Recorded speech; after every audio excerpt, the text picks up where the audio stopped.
दोस्तों मार्केट का मूड खराब है फिर भी इस फंड में बाहर है। जी हाँ, अगर आप भी सिर्फ शेयर के भरोसे बैठे हैं और नुकसान उठा रहे हैं तो आपने बाजार का सबसे बड़ा ट्रेंड मिस कर दिया है। सिल्वर से लेकर शेयर तक हर एसेट क्लास का निचोड़ लेकर आया है ये खास म्यूचुअल फंड।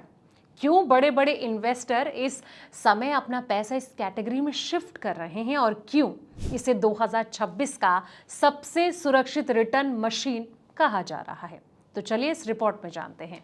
नमस्कार, मैं हूं आपके साथ संध्या बिष्ट और आप देख रहे हैं द इकोनॉमिक टाइम्स हिंदी। दोस्तों, शेयर बाजार में पैसा लगाना आसान है लेकिन हर दौर में पैसा बनाना आसान नहीं होता। कभी बाजार में जबरदस्त तेजी आती है तो निवेशक खुश हो जाते हैं, लेकिन जैसे ही गिरावट शुरू होती है चिंता बढ़ना लाजमी हो जाता है। ऐसे में सबसे बड़ा सवाल यही होता है कि आखिर ऐसा कौन सा तरीका है जिससे बाजार की तेजी का फायदा भी मिले और गिरावट के समय नुकसान भी सीमित रहे। इसी चुनौती का जवाब देने की कोशिश कर रहा है Kotak multi asset allocation fund. दोस्तों, फंड का ये कहना है कि उसकी जो डायनेमिक एसेट एलोकेशन स्ट्रेटेजी है उसने बदलते बाजार हालात में निवेशकों के लिए बेहतर अवसर तलाशने का काम किया है। यही वजह है कि पिछले कुछ समय से इस फंड की जो रणनीति है इसकी चर्चा हो रही है। और डायनेमिक एसेट एलोकेशन का मतलब है कि बाजार की स्थिति के हिसाब से निवेश का अनुपात बदल जाए। अगर बाजार में दोस्तों तेजी के संकेत दिखते हैं तो इक्विटी का जो हिस्सा है वो बढ़ाया जा सकता है। अगर रिस्क बढ़ता नजर आए तो डेट का जो हिस्सा है वो बढ़ाया जा सकता है। वहीं कमोडिटी के अवसर देखने पर वहां निवेश बढ़ाया जा सकता है। दोस्तों, यानी कि फंड एक तय फार्मूले पर नहीं चलता, वो बाजार के बदलते हालात के हिसाब से खुद को ढालने की कोशिश करता है। फंड के मुताबिक ये जो रणनीति है उसकी सबसे बड़ी स्ट्रेंथ रही है दोस्तों। अब इक्विटी जो एक्टिव एसेट एलोकेशन से कितना फायदा मिलता हुआ नजर आ रहा है। दोस्तों, फंड का ये कहना है कि अलग अलग एसेट क्लास में समय समय पर लिए गए निवेश फैसले ने वैल्यू बनाने में अहम भूमिका निभाई है। जब बाजार की परिस्थितियां बदलती हैं तो पोर्टफोलियो में बदलाव किए गए हैं और इसका असर ये हुआ कि फंड जो है विभिन्न बाजार परिस्थितियों में अपने बेंचमार्क से बेहतर परफॉर्म करने में सफल रहा।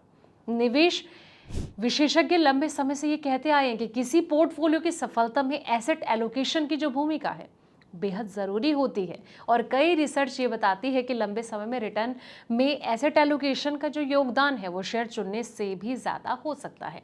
अब ऐसे में एक्टिव एसेट एलोकेशन निवेशकों के लिए अतिरिक्त अवसर पैदा कर सकता है। दोस्तों, अल्फा ने निवेशकों का जो ध्यान है वो अपनी ओर खींचा है। दोस्तों, म्यूचुअल फंड इंडस्ट्री में अल्फा एक ऐसा पैमाना है जिससे कि ये देखा जाता है कि कोई फंड अपने बेंचमार्क की तुलना में कितना बेहतर प्रदर्शन कर रहा है।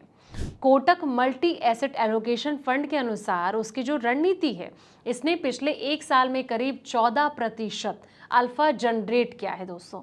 और ऐसे में वही सितंबर 2023 में फंड की शुरुआत के बाद से करीब 4% अल्फा हासिल किया गया है।